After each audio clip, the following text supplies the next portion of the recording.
बोलावा विठ्ठल, पहावा विठ्ठल, करावा विठ्ठल जीवे भावे. येणे सोसे मन झाले हाव भरी, परत माघारी येत नाही. बंधनापासून उकलिल्या गाठी, देता आली मिठी सावकाश. तुका म्हणे देह भरिला विठ्ठले, काम क्रोध केले घर रीते. आषाढी एकादशीच्या सर्वांना हार्दिक हार्दिक शुभेच्छा. रामकृष्ण हरी. अवधूत चिंतन श्री गुरुदेव दत्त. कशात आपण सर्वजण मजेत असाल, भगवंताच्या भजनात तल्लीन असाल अशी अपेक्षा करते आणि आजच्या व्हिडिओला सुरुवात करते. आषाढी एकादशीच्या सर्वांना हार्दिक हार्दिक शुभेच्छा. आज देवशयनी एकादशी आहे. पंढरीमध्ये हजारो नाही तर लाखो भाविक भगवंताचं दर्शन घेत आहेत. पण काही जण आपल्या काही कारणांमुळे पंढरीच्या वारीला जाऊ शकत नाही. पण तरीही आज मनामध्ये फक्त त्या पांडुरंगाचं चिंतन चालू असतं.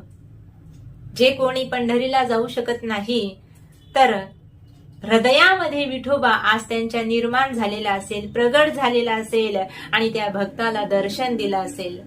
कारण भगवान परमात्मा आपल्या भक्ताला दर्शनापासून कधीच विनमुख करत नाही. भले तो वारीमध्ये चालो अथवा न चालो, पंढरीला जाओ अथवा न जाओ, पण ज्याच्या मनामध्ये माझ्या विठुरायाविषयी प्रेम आहे, भक्ती आहे आणि ज्याने भगवंताचं भजन आवडीने केलेलं आहे. कारण साधू संत सांगतात, आवडीने भावे हरिनाम घेशी, तुझी चिंता त्याशी सर्व आहे. विठुरायाविषयी ज्याच्या मनामध्ये श्रद्धा आहे, प्रेम आहे, तो भक्त घरात असो किंवा पंढरीत असो, त्याचं जे मन आहे अगदी भगवंताच्या चरणावरती तल्लीन झालेलं असतं. म्हणून अनेकांना वारी करता येत नाही, कारण प्रापंचिक अडचणी असतात. पण तरीही तो विठुराया कधी ना कधी त्याच्या भेटीला बोलवल्याशिवाय राहत नाही. वारीला जाऊ शकत नाही, त्याच्या मनात खंत असते. जेव्हापासून माऊलींचं प्रस्थान होतं पंढरीकडे, तुकाराम महाराजांच्या पालखीचं प्रस्थान होतं, तेव्हापासूनच त्याच्या मनामध्ये अगदी उत्सुकता असते, ती म्हणजे वारीची. पण घरातील काम असेल, प्रापंचिक काही अडचणी असतील किंवा मुलं लहान असतील त्यामुळे, किंवा एखादा आजार असेल तर आपल्याला वारीला जाता येत नाही. पण मनामध्ये अशी खंत असते की भगवंताने आपल्याला जर दर्शन दिलं तर किती चांगलं होईल. आणि एवढ्या 15 दिवसामध्ये, या वारीच्या काळामध्ये पांडुरंग परमात्मा त्या भक्ताला दर्शन दिल्याशिवाय राहत नाही. काय चमत्कार असेल माहित नाही. बघा, आपल्याला एखादं जर कार्य करायचं असेल तर हजारो पत्रिका छापाव्या लागतात, नाही का, व्हॉट्सअपला, फेसबुकला द्यावं लागतं. आमच्याकडे अशा पद्धतीचा कार्यक्रम आहे, तुम्ही या, आणि तारीख सुद्धा सांगावी लागते. पण माझ्या विठुरायाची वारी अशी आहे, लोकांना फक्त माहित असतं वारी आहे म्हणून, पण न बोलवता, न सांगता कुठल्याही प्रकारे कुणीही कुणाला निमंत्रण आमंत्रण देत नाही. कुणीही कुणाला सांगत नाही की वारी आहे, चला वारीला. पण तरीही अंतःकरणामध्ये एक निर्मल अशी ज्योत निर्माण होते आणि मला वारीला जायचंय, माझ्या विठुरायाच्या भेटीला जायचंय, असा अंतःकरणातून भाव त्या भक्ताच्या मनात निर्माण होतो. आणि वर्षभर म्हणत असतो आपण की या वर्षी मी वारीला जाणार नाही, पण अचानक भगवंत काय जादू करतो माहित नाही आणि न जाणारा भक्त सुद्धा वारीला जातो. का जातो? तर ही माझ्या विठुरायाची किमया आहे. बघा, 30-35 लाख लोक वारीला जात आहेत. पण या वारीने आपल्याला काहीतरी दिलं पाहिजे, नाही का. म्हणजेच काय, धन दौलत, नाही का, प्रपंचातल्या गोष्टी वारीमध्ये मागायच्या नाही. विठुरायाला काय मागणी मागायची, तर देवा, मी तुझी वारी करतोय, पण तू याच्या बदल्यात मला काय कर, तर ही जी जन्म मरणाची वारी आहे देवा, हा जन्म मरणाचा फेरा माझ्या पाठीमागे लागलेला आहे ना, याच्यातून माझी निवृत्ती कर. आणि वारी करायची कशासाठी, तर जन्म मरणाचा फेरा चुकविण्यासाठी ही वारी आहे. टाळी वाजवावी, गुढी उभारावी, वाटती चालावी पंढरी. स्वतःच्या शरीराची तमान बाळगता रात्रंदिवस भगवंताच्या भेटीच्या ओढीने पाऊले चालती पंढरीची वाट, सुखी संसाराची सोडून या गाठ. एवढे जे कष्ट आहेत ते सर्व कष्ट सहन करून, पावसामध्ये भिजून, कितीही पाय दुखले तरी ज्ञानोबा तुकोबारायांच्या गजरामध्ये त्या दुखण्याचा ज्याला विसर पडतो आणि जो वार करी भगवंतापर्यंत जाऊन पोहोचतो. आणि एकदा सुंदर ते ध्यान उभे विटेवरी करकटेवरी ठेवण्या, एकदा त्या देवाला पाहिलं की 15 दिवसाचं जे दुखणं आहे, जे कष्ट आहे, जो त्रास आहे, एका क्षणामध्ये निघून जातो. आणि हा त्रास नाहीसा करण्याची ताकद जिची आहे तिला म्हणतात वारी. समता, बंधुत्व, संतांची शिकवण, समानता आणि भगवंताविषयीची आपुलकी ज्यामध्ये निर्माण होते त्याला म्हणतात वारी. ज्ञानोबा तुकोबांच्या गजरामध्ये अहोरात्र चालत राहणं याचं नाव आहे वारी. आणि एकदा देवाला पाहिलं, सुंदर ते ध्यान उभे विटेवरी करकटेवरी ठेवूनिया, एकदा त्याला बघितल्यानंतर जो शिनभाग निघून जातो 15 दिवसाचा, त्याचं नाव आहे वारी. आणि जो वारकरी आहे, एकदा देवाला पाहिलं की त्याला दुसरं काहीच नको. एकदा तो भेटला ना, कोण? भगवंत. आणि एकदा भगवंत भेटल्यानंतर त्याला दुसऱ्या कशाचीही अपेक्षा नसते. या संसारातील क्षणिक सुखाची जी अपेक्षा त्याच्या जीवनामध्ये अगोदर निर्माण झालेली असते, देवाला पाहिल्यानंतर या सर्व अपेक्षा ज्या आहेत ना, भगवंताच्या चरणावरती तल्लीन होऊन जातात. अशा अपेक्षा, तृष्णा, कल्पना भगवंताच्या चरणावरती तो भक्त समर्पित करत असतो. आणि बघा काय लीला असेल, काय जादू असेल. बघा एवढे लोक वारीला जातात, रात्रंदिवस विठुरायचं भजन करतात. काय प्रेम असेल त्या वारीमध्ये, नाही का? वारीला खरंच गेलंच पाहिजे. आणि तो विठुराया आपल्या भक्तासाठी कुठेही येण्याची त्याची तयारी असते. तो कुठेही येतो बघा, फक्त त्याला आळवलं पाहिजे. ये ग ये ग ये ग ये ग विठाबाई, माझे पंढरीचे आई, भीमानी चंद्रभागा तुझे चरणीच्या गंगा, य ग य ग य ग य ग विठाबाई, माझे पंढरीचे आई. हा जो पांडुरंग परमात्मा आहे, युगे 28 विटेवरी उभा, वामांगी रुक्माई दिसे दिव्य शोभा. 28 युगापासून द्वारकेहून आलाय. कुणासाठी? तुमचं आमचं कल्याण करण्यासाठी. नक्कीच एकदा विठुरायाच्या भेटीला गेलं पाहिजे. आणि बघा 15-15 तास, नाही का, 48 तास 2-3 दिवस रांगेमध्ये उभं राहून आमचे वारकरी दर्शन घेतात. पण ज्यावेळी विठुरायाच्या चरणावर डोकं ठेवतात ना, अगदी 2 सेकंद का होईना, विठुरायाच्या चरणाचा आपल्या एकदा कपाळाला, मस्तकाला स्पर्श झाला रे झाला की 2 दिवसाचा जो शिनभाग आहे तो लगेच निघून जातो. काय चमत्कार असेल माहित नाही, पण आजही हा चमत्कार पंढरीमध्ये घडतो. आणि बघा बाकींच्या देवाला गेल्यानंतर, कुठल्याही देवाला तुम्ही जा, त्यांचं लांबूनच दर्शन आहे. कुठल्याही देवाला स्पर्श करू देत नाहीत. पण माझा जो विठुराया आहे चरण स्पर्श करून आजही दर्शन देतो. का? तर तो आमचा मायबाप आहे.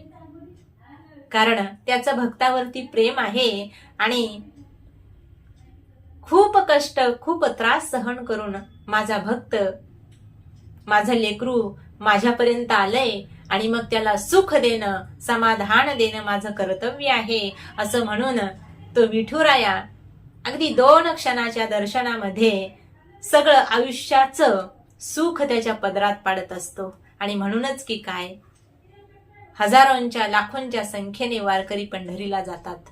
कारण त्या विठोबाची जी माया आहे, ती माया म्हणजेच आमच्या आईची माया आहे. आई जसं लेकरावर प्रेम करते ना, तसाच तो विठुराया आपल्या लेकरावरती म्हणजे भक्तांवरती प्रेम करतो. ज्याला विठुरायाच्या दर्शनाची प्रचिती आली, तो व्यक्ती पंढरीला जातोच जातो. आणि पंढरीला गेलंच पाहिजे. का? तर तिथे जो अनुभव येतो, तो अनुभव शब्दात सांगण्यासारखा नसतो. पण भक्तिभावातून जर वारी केली तरच ती भगवंतापर्यंत जाऊन पोहोचते. नाहीतर लोक गेले म्हणून जायचं लोकांनी काहीतरी भजन केलं म्हणून आपणही करायचं, त्याला कुठल्याही प्रकारचा अर्थ नाही. मनातून सात्विक भाव जेव्हा दाटून येतात तेव्हा खऱ्या अर्थाने आपण भगवंताच्या नामस्मरणात तल्लीन होतो. हा भाव आपल्या मनात निर्माण होतो आणि असाच भाव वारीमध्ये ज्याच्या मनात निर्माण झालाय त्याच्यावर खऱ्या अर्थाने विठुरायाने कृपा केलेली आहे. आणि वारकऱ्यांमध्ये लहान मोठं हा भेदभाव नसतो, नाही का. पंढरीच्या लोका नाही अभिमान, पाया पडे जन एकमेका, नाही का. लहान मोठं उच्च नीच काही नेणे, भगवंत तिष्ठे भाव भक्ती देखोनिया. भगवंताला काय पाहिजे? तुमचं धन नको, नाही का, काहीच नको त्याला, फक्त प्रेमाने त्याचं नामस्मरण करणं एवढंच अपेक्षित आहे. म्हणून पंढरीला नाही जाता आलं तरीही चालेल, घरात राहून त्याचं भजन केलं पाहिजे, नाही का. काहींना जाता येत नाही, मग ठाईचं बैसोनी करा एक चित्त, आवडी आनंद आळवावा, नाही का. बोलावा विठ्ठल, पहावा विठ्ठल, करावा विठ्ठल जीवे भावे. आणि कशाही पद्धतीने होईना पण आपल्याला देवापर्यंत जायचं आहे. शुद्ध भावनेने, शुद्ध अंतकरणाने त्याला आळवायचं आहे. आणि हे सगळं करायचंय कशासाठी? ही वारी करायची कशासाठी? तर पुनरपि जननम पुनरपि मरणम पुनरपि जननी जठरे शयनम य संसारे खलदुस्तरे कृपया पाहि पाहि रे मुरारी. भज गोविंदम भज गोविंदम भज गोविंदम मूढमते. या जगामध्ये आलोय पण पुन्हा भगवंताकडे जर जायचं असेल आणि या जन्माला परत यायचं नसेल, नाही का, जन्म कुठलाही असो, पुन्हा जर जन्माला येण्याची अपेक्षा नसेल तर वारी मात्र केलीच पाहिजे. भगवंताचं नामचिंतन मात्र आपण केलंच पाहिजे. कारण जन्म मरणाची वारी चुकवायची असेल त्याने करावी पंढरीची वारी. फक्त वारी करूनच फायदा होणार नाही, त्याच्यासोबत अगदी अंतकरणातून भगवंताला आळवणं गरजेचं आहे, त्याचं भजन करणं गरजेचं आहे, नाही का. आणि हे लोकांनी सांगितलं म्हणून करायचं नाही, तर आपण विचार करायचा, देवा अरे जन्माला आलो तेव्हा आणलं काय आणि मरताना इथून नेणार काय?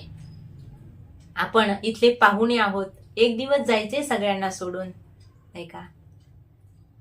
भगवंताने हा नरदेह दिलाय कशासाठी? देवे दिला देह भजना गोमटा, तो या झाला फाटा बाधिकेचा. भगवंताने सुंदरचा नरदेह दिलाय, पण आपण तो कशासाठी वापरतो हे ज्याचं त्यानं ठरवलं पाहिजे. मग वेळात वेळ काढून त्याचं भजन करणं आपलं कर्तव्य नाही का? तर कर्तव्य आहे, कारण त्याच्यासाठीच दिलाय. इतका सुंदर नरदेह आहे, नाही का. 84 लक्ष योनी भोगल्यानंतर हा देह आपल्याला प्राप्त झालाय. सगळं काही मिळेल पण हा जर गेला ना पुन्हा मिळणार नाही. पुनर्वित्तम पुनर्मित्रम पुनर्भार्या पुनर्मही यत् सर्व पुनर्लभ्यम न शरीरम पुनः पुनः. पुन्हा नरदेह मिळणार नाही, म्हणून करावी तातडी परमार्थाची. मग या संसारात कसं राहायचंय? तर महाराजांनी सांगितलं, बाबांनो, ठेविले आनंदे तैशेची राहावे, चित्ती असू द्यावे समाधान, नाही का. कसं राहायचंय? ज्या पद्धतीने कमळ पाण्यात राहतं पण त्या कमळावर पाणी राहत नाही, तशा पद्धतीने या संसारात राहायचं आहे. संसारी असावे आणि आसुनी नसावे, नाही का. आपण म्हणतो आम्हाला भगवंताच्या भजनाची गरज नाही, सगळेजण आमच्यावर प्रेम करतात, पण आता हे आपल्यावर प्रेम करत नाही. आपल्यातील जे कर्तृत्व आहे, जे आपण कमवतोय, त्याच्यावरती सर्वांचं प्रेम आहे, नाही का. आणि सगळं काही इथंच सोडून जायचंय. धनानी भूमो पश्वस्य गोष्टे भार्या गृहद्वारे जनस्मशाने देहचितायाम परलोक मार्गे कर्माणी गोपश्यंती जीव एक. सर्व काही इथेच ठेवून जायचंय. मग गर्व कोणत्याही गोष्टीचा माणसाने करू नये. भगवंताने आपल्याला जन्माला घातलंय, नाही का. सर्व लीला त्याची आहे. बघा, life is drama, world is stage, your is actor and God is director. सगळं काही सूत्रे कुणाच्या हातात आहेत? त्याच्याच हातात आहेत. पण आपण कुठल्याही गोष्टीचा किती गर्व करतो बघा. थोडंसं काही आपल्याजवळ आलं की आपण गर्व करायला लागतो, पण हे सर्व कुणाचं आहे? भगवंताचं आहे. सगळी सत्ता त्याच्या हातामध्ये आहे. सकाळी उठल्यानंतर, नाही का, आपल्याला जर त्याने चालायलाच नाही दिलं, नाही का, कारण ही शक्ती कुणाची आहे? आपल्या शरीरामध्ये चैतन्य शक्ती कुणाची आहे? तर ती भगवंताची आहे. आत्मा हा चैतन्य रूप आहे, म्हणजेच कसा आहे? आत्मा हा भगवंताचा अंश आहे. भगवंत सांगतात, मम वंशो जीवलोके जीवभूत सनातनः मनशेष्ठानी इंद्रियाणी प्रकृतीस्थानी कर्षती. मग ज्याने हा देह दिलाय नाही का, त्याचं भजन चिंतन आपण केलं पाहिजे. संसारात गुरफटून जाऊन काहीच फायदा नाही. इथे आपण स्वतःला बांधून घेतलंय.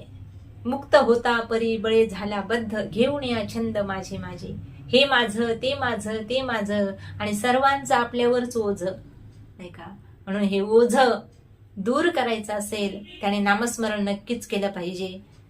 हे सगळं कशासाठी करायचंय, तर एक दिवस या जगाला आपल्याला रामराम करून निघून जायचंय नाही का. मग हा अट्टहास कशासाठी, वारीचा अट्टहास कशासाठी, पंढरीश पांडुरंगाचं नामस्मरण कशासाठी, तर एक दिवस आपल्याला या जगातून जायचंय. म्हणून भगवंताने आपल्याला इतकी सूट दिली. देवाने सांगितलं, बाबा तुला आयुष्यभर प्रपंच करायचाय तर कर, पण शेवटी तरी माझं भजन कर. बघा, अंतकालेची मामेव स्मरण मुक्त्वा कलेवरम या प्रयाती समदभाव याती नाशत्र संशय. अंतकाळी ज्याच्या नाम आले मुखा, तुका म्हणे सुखा पार नाही. शेवटी तरी माझं भजन कर. पण बघा, आतापासून भजनाला सुरुवात का करायची, तर शेवटी देवाने आपल्याला त्याचं नाव आपल्या मुखामध्ये येऊ द्यावं आणि ती कृपा त्याने करावी, याच्यासाठी जन्मभर परमार्थ करावा लागतो. नाहीतर अनेक इतिहासामध्ये असे पुरावे दिलेले आहेत की ज्यांनी घरदार सोडलं, कुणासाठी, भगवंताला आपलंसं करण्यासाठी, पण तरीही देव त्यांना भेटला नाही. कशामुळे, मायेमध्ये पडले. उदाहरणाने सांगायचं झालं तर एक उदाहरण सांगितलं जातं. जड भरत राजा हरणी गर्भा गेला, घाला तो घातला वासनेने. राजा होते, चक्रवर्ती सम्राट होते, सगळं काही सोडलं, पत्नी मुलं राज्य सगळं सोडलं. कशासाठी, देवाच्या दर्शनासाठी. देव मिळावा, देव प्राप्त व्हावा, यासाठी सगळं सोडलं. अरण्यामध्ये गेले आणि साधना करू लागले. अहोरात्र भगवंताचं नामचिंतन चालू आहे. पण तेवढ्यामध्ये एक हरणाचं पिल्लू त्यांना दिसलं. कथाभाग सगळ्यांना माहिती आहे नाही का. हरणाचं पिल्लू सापडलं आणि मग त्या हरणाचं लालन पालन करण्यामध्येच त्यांचा वेळ जाऊ लागला. चक्रवर्ती सम्राट होते, स्वतःच्या मुलांना सोडून आले आणि त्या हरणालाच त्याचंच लालन पालन करू लागले. जड भरत राजा वयोवृद्ध झाले आणि आता ते हरण जे आहे ते मोठं झालेलं आहे. मग नामस्मरण सुद्धा चालू आहे, पण डोक्यामध्ये चिंता कुणाची, हरणाची.